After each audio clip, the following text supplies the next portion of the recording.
Ja, liebe Faltrad-Fans, herzlich willkommen zu meiner Faltrad-News. Hier Faltrad.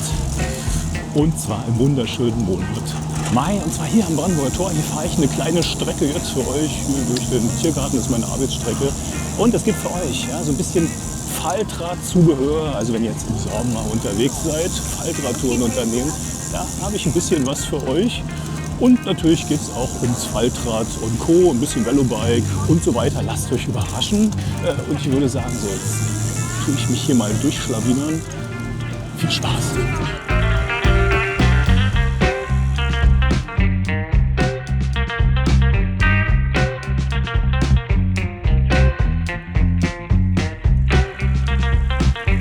So, habe ich mich durchgeschlagen bis Brandenburger Tor. So, und jetzt habe ich für euch, liebe Faltrad-Fans, ein bisschen Reisezubehör. So, was habe ich da für euch rausgesucht? Das erste ist interessant. Das ist von Ortlieb die QL2 Lokdiebstahlsicherung, und zwar für Fahrradtaschen. Ne? Das ist insofern interessant, weil die Dinger nämlich auch manchmal geklaut werden. Mein lieber Kumpel Jürgen, ja, dem ist zum Beispiel mal eine Reisetasche geklaut worden. Für den wäre das was. Ja, er erzählte mir, ja, da hat er sein Fahrrad am Bahnhof unten stehen gelassen und ja, ist er nur kurz hoch zum Bahnsteig. Er wollte was fotografieren. Hat das Fahrrad angeschlossen, ja, aber nicht die Reisetasche. Kam runter und die war natürlich weg. Ja, also insofern, ja, denkt dran, Reisetaschen kann man auch sichern mit diesem Schloss. Ja, vielleicht spannend für euch. So, dann hätten wir die Hydra Pack Breakaway 880 ml. Ja, das ist eine fahrradergonomische Trinkflasche. Ja, die kann man in den Fahrradtrinkbehälter reinmachen. Und die ist interessant, ja, wenn ihr unterwegs an Flüssen und Seen vorbeikommt und da euer Trinkwasser nachfüllen wollt. Denn diese Trinkflasche, ja, die hat einen Filter. Man muss dann kein großes Reinigungssystem mitschleppen. Und diese kleine Trinkflasche, dieser Filter, ja, schafft so die meisten Bakterien. Und das Ganze müsste man nach einem Jahr, dann müsste man diesen Filter dann austauschen. Der hält ein Jahr lang. Und für ungefähr 1500 Liter Wasser sollte das reichen. Ja, eigentlich eine ganz interessante Sache. Aber wirklich nur Seen und Flüsse, ja, jetzt nicht. Wir haben nämlich einen Kleingarten und wir haben da so eine kleine Grundwasserpumpe. Trinken da auch nicht draus. Da habe ich gedacht, könnte man diese Flasche benutzen. Besser nicht. Ja? Also man muss das Wasser in dem Fall dann doch immer untersuchen bei Brunnen. Aber ich denke, Seen, Flüsse, also gut, vielleicht nicht gerade ein Chemiewerk nebenan ist, dann vielleicht auch nicht. Aber vielleicht ein interessantes Reisezubehör für euch. Ja, spannend ist vielleicht auch die Isomatte Nemo Tensor, wie heißt die, Elite Regular. Ja, das ist nämlich eine sehr leichte Isomatte, die wiegt nur 235 Gramm und kann man wirklich klein verpacken. Und die hat einen R-Wert von 2,4. So, R-Wert sagt euch wahrscheinlich nichts, hatte mir auch nicht. Und R-Wert, das ist der Wärmedurchgangswiderstand. Ja. Diese Isomatte reicht für Frühling, Sommer, Herbst. Im Winter sollte der R-Wert ein bisschen höher sein. Ja, dafür ist es dann wahrscheinlich zu kalt mit dieser Isomatte. Aber wenn ihr da was für unterwegs sucht, was Kleines, Leichtes, dann ist das vielleicht was für euch. Oh, Kopfsteinpflaster. Also ich fahre hier übrigens die Tiergartentour. Das ist ein Stück meines Arbeitsweges. Ja. Das ist wirklich toll. Ja. Man muss gar nicht hier an der Straße des 17. Junis lang radeln. Man kann hier südlich der Straße im Tiergarten wunderschön radeln. Ist natürlich trotzdem ein bisschen laut, aber trotzdem entspannend. Ja. Das hat man ja in Berlin sonst so nicht. Also kleiner Tipp, falls ihr mal Urlaub macht, Tiergarten. Also mit Fahrrad, nicht laufen. So, dann habe ich mir, was habe ich mir noch notiert? Die Urlaubssocken habe ich mir noch notiert. Warum habe ich mir die notiert? Die Ride Sock Merino Escape. Die sind nämlich nicht billig, aber Geruchshemd. Ja, vielleicht habe ich es mir deswegen notiert. Naja. So, an dieser Stelle ein ganz, ganz großes Dankeschön an Peter, André, Knut, Michael, Ulrich, Roman, Dirk und Valerie. Ihr seid nämlich meine neuen Kanalmitglieder. Also vielen, vielen Dank dafür, dass ihr euer Abo dagelassen habt. als Kanalmitglied. Ja, also es sind 1 Euro im Monat. Wer will, kann natürlich auch mehr machen. 2 Euro oder 5 oder 10. Das ist ja egal. Aber ab 1 Euro spiele ich euch ab demnächst immer ein paar Faltrad-News über die Shorts zu. Das geht demnächst los. Das sind 9 Leute, das ist doch schon mal was. Also vielen, vielen, vielen Dank an euch. Und ja, vielleicht will sich ja noch einer dazu gesellen. Dann wären wir bald so eine kleine Community. Es hilft natürlich mir, meinem Kanal und der Faltrad-Idee. Ja, ne? Aber nicht nur, ist ja auch ein Fahrradkanal. Und hier ist nämlich eine Fahrradreparaturstation hier an der Siegessäule. Da gibt es jetzt eine am Alex, am Humboldt-Forum, habe ich letztens einen Short gemacht. Und hier, also langsam wird's doch. So, und wer sich fragt, warum ich hier südlich lang fahre und nicht nördlich durch den Tiergarten, ginge ja auch. Ja, aber dann müsste man hier am großen Stern, Kreisverkehr, 2 Straßen überqueren. Und wenn man südlich fährt, dann muss ich hier nur eine Straße überqueren. Ja, das ist der große Vorteil, wenn man südlich lang fährt. So, jetzt habe ich noch keinen Grün. Aber die Fußgänger, aber ich wette, mein Grün kommt gleich. Da ist es.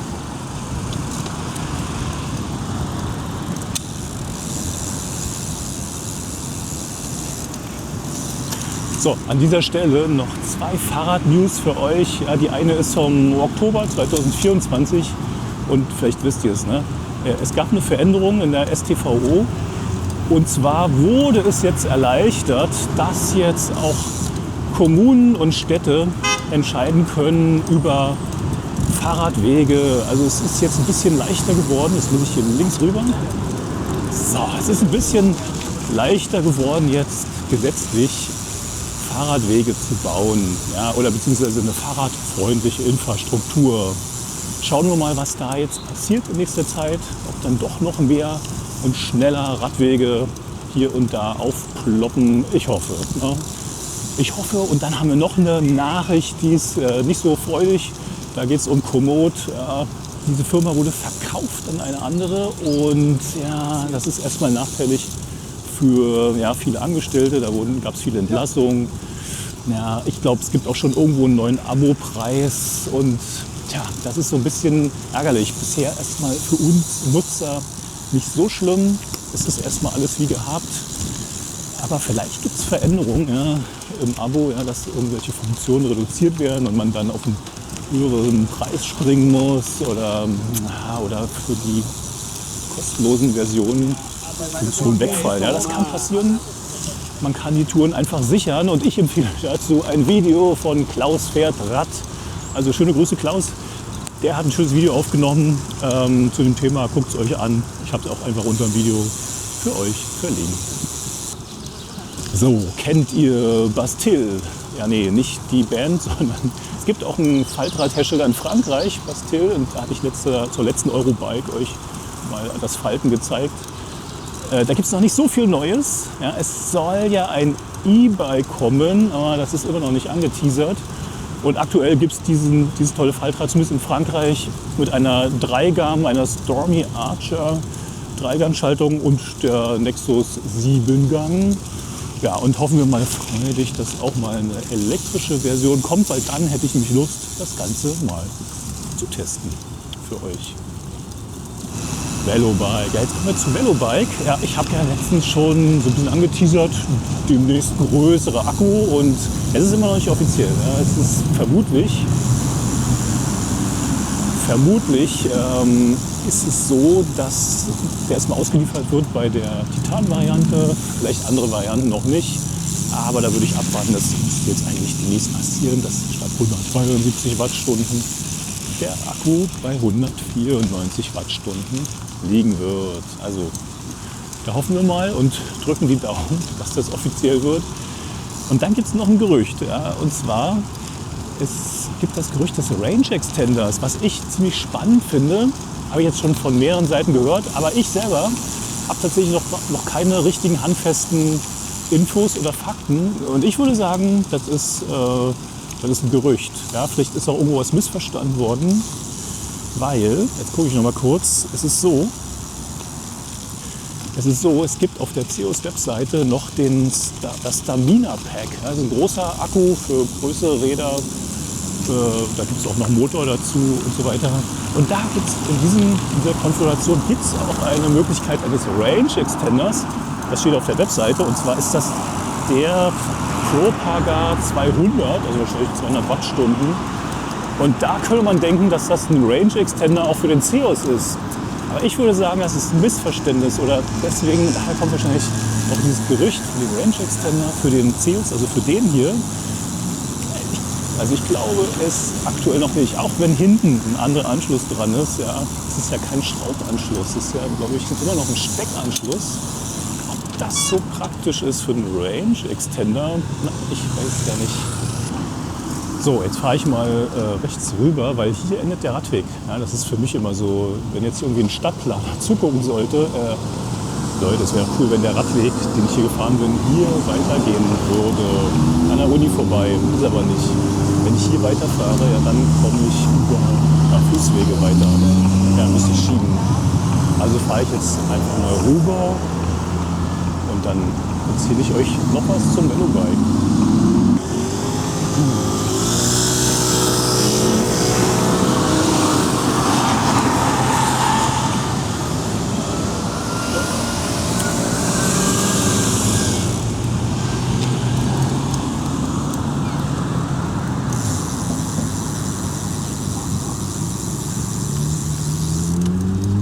Ach, noch besser, ich fahre an meiner alten Uni vorbei. Ihr wisst, ich bin ja ausgebildeter Kameramann und da vorne habe ich studiert, fällt mir gerade ein. Und ich entscheide mich statt da vorne, Quatsch, fahre ich jetzt hier lang.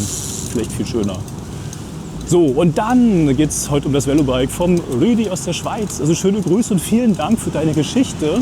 Denn der Rüdi aus der Schweiz, der kommt mit seinem Velobike fast um die 100 Kilometer weit, ja, mit seinem elektrischen Antrieb. Und dann fragt ihr euch jetzt, was, 100 Kilometer mit dem CEOS, wie das? Ja, dann hat das irgendwie ganz pfiffig gelöst. Also mal gucken, ob ich das noch hinkriege. Also er fährt mit seinem vollgeladenen CEOS-Antrieb los. Ja, das sind ja so 25, 30 Kilometer, die man schafft. Er sagt, er schafft, glaube ich, so 25 mit CEOS Gen 2, ja, 173 Wattstunden Akku. So, und wenn er dann alle ist, oder knapp alle, ja, dann hält er an, lädt den CEOS-Akku schon mal mit seinem Range Extender Akku. Er hat ja was gebaut, vorne in einem Frontpack hat er das. Das ist ein 504 Wattstunden Akku. So, und dann in dem Moment baut er den ZipForge Akku, heißt der so? Ich glaube. Das kennt ihr, das ist so ein Aufsatz und in dem Fall macht er es aus seinem Vorderrad und kann dann elektrisch weiterfahren mit dem ZipForge. Ich glaube, der hat irgendwas über 300 Wattstunden. Wie viel genau blende ich jetzt hier ein? Und mit diesem Akku fährt er dann erstmal weiter. So, er hat fertig montiert. So, dann steigt er auf, fährt mit dem ZipForge weiter. Und da kommt er ein bisschen weiter mit dem CEOS-Antrieb.